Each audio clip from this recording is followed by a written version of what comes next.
السلام علیکم ورحمۃ اللہ وبرکاتہ۔ آپ نے جو سوال کیا ہے، بارک اللہ فیکم، اس کا جواب صرف اتنا ہی ہے کہ کوئی بھی شخص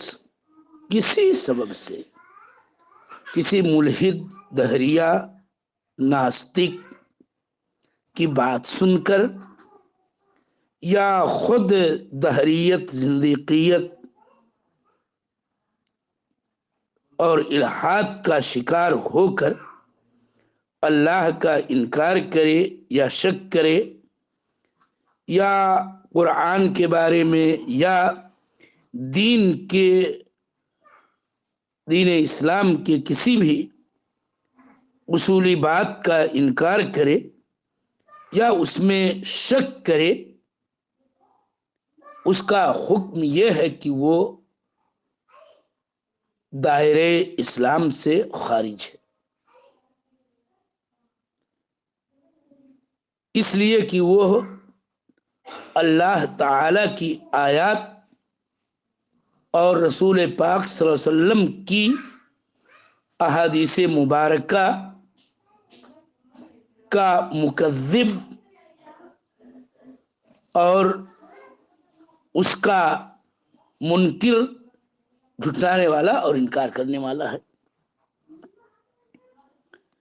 یہ بات یاد رہے کہ ایمان باللہ اس کے اندر خود کئی باتیں داخل اور شامل ہیں،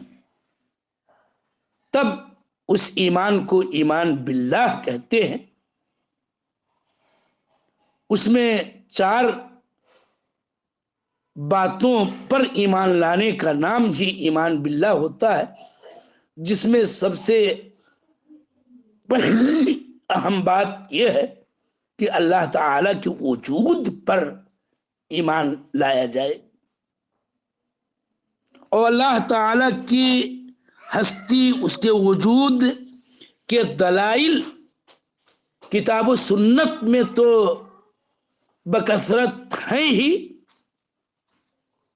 اور عقل و فطرت دونوں بھی اس کی دلیلیں ہیں۔ اور یہ بات یاد رہے کہ جو بھی اللہ تعالیٰ کے وجود کا انکار کرے وہ مومن نہیں ہے۔ اس کے ساتھ یہ بات بھی جاننی و ماننی چاہیے کہ یہ ممکن ہی نہیں ہے کہ کوئی بھی اس دنیا کا انسان اللہ تعالیٰ کے وجود کا انکار کرے،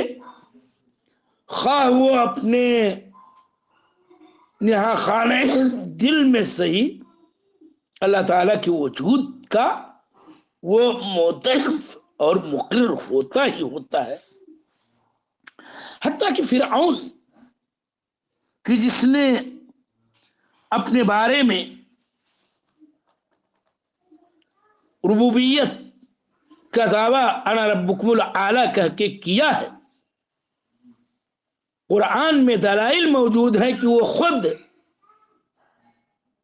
اپنے قرارت نفس میں اللہ تعالی کے وجود کا اور رب العالمین کا وہ حقیقت میں مقر تھا۔ موسیٰ علیہ السلام کی زبان پر اللہ تعالی نے حکایت کرتے ہوئے فرمایا، لقد علمت ما انزل هؤلاء الا رب السماوات والارض بصائر۔ معاملہ یہ صرف یہ تھا کہ اس کا کفر جحود تھا، جیسا کہ قرآن میں آتا ہے، اللہ تعالی نے فرمایا وَجَحَدُوا بِهَا وَاسْتَيْقَنَتْهَا أَنفُسُهُمْ ظُلْمًا وَعُلُوًّا۔ لہذا خود آدمی الحاد کا شکار ہو یا کسی ملحد و ناستک کی بات سن کے اللہ تعالی کی ہستی کا اور اس کے وجود کا انکار کرے یا شک کرے، یا دین کے بنیادی عقائد میں سے کسی کا اور اس کے اصول و مبادی میں سے کسی کا بھی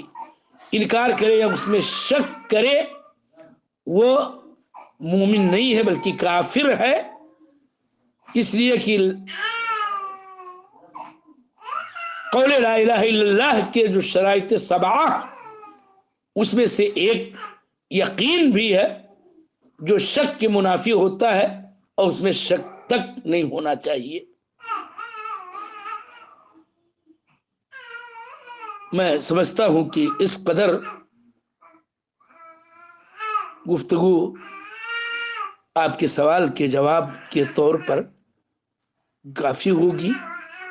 اللہ تعالی ہم سب کو ایمان کی پختگی عطا کر۔